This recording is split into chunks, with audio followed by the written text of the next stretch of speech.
Thank you, Mr. Chairman. Director Cheadle, there were multiple security failures at the former president's rally in Butler, Pennsylvania. First of all, there was a failure to isolate the podium from exposure to direct fire. Do we know who made that decision to allow that rooftop to remain as an unprotected area? Do we know who came up with that security plan that omitted that? Sir, I don't have a specific person to identify for you. Okay, well, that's what I'm looking for, so let's move on.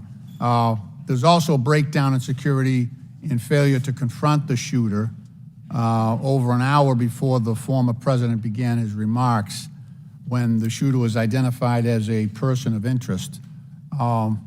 What particularly allowed agents or law enforcement to identify him as a person of interest?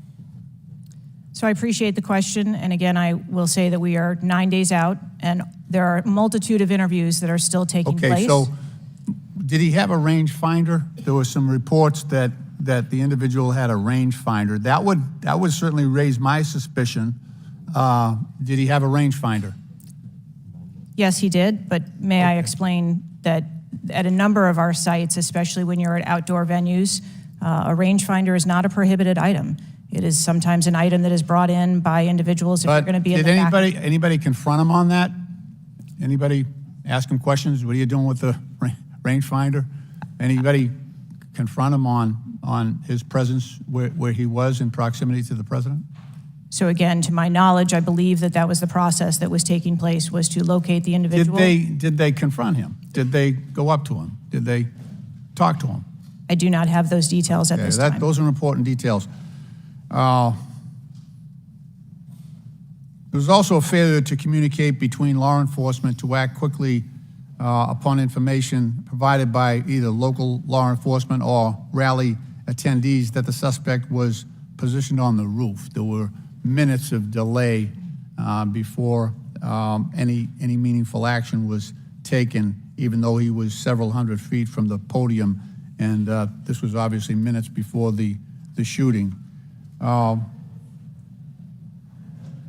Let me ask you, there was considerable delay in removing the president from the podium after the shooting began. He got shot in the air. It was still over a minute before he was removed from the stage. Meanwhile, this shooter had multiple clips, several clips. He got off 8 shots, and he had the capacity and the ability, if he was not neutralized, to basically mow down that whole Secret Service detachment as well as the president.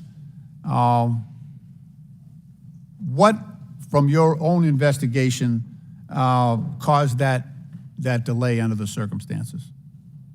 What I can tell you is that when the agents identified that the shooting was taking place, in under 3 seconds, they threw themselves on top of the president. I understand that. There was heroism there. No question about it. No question about it.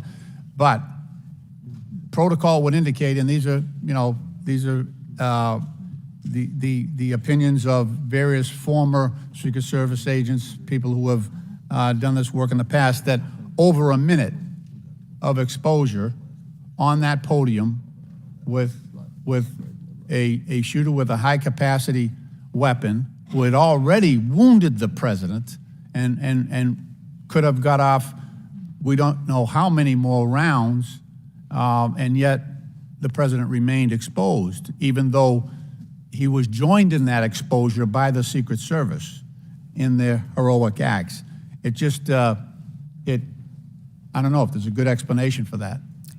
Our personnel created a body bunker on top of the president. I get that. Shielding him. Yeah, this was an AR-15 style weapon that would have made pretty quick work if he was determined and able to do so.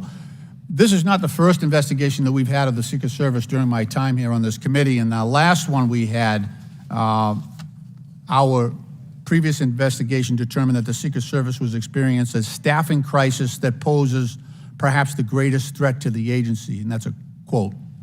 Is that staffing crisis still in place? Is that still something that you deal with on a daily basis? As of today, the Secret Service has just over 8,000 employees.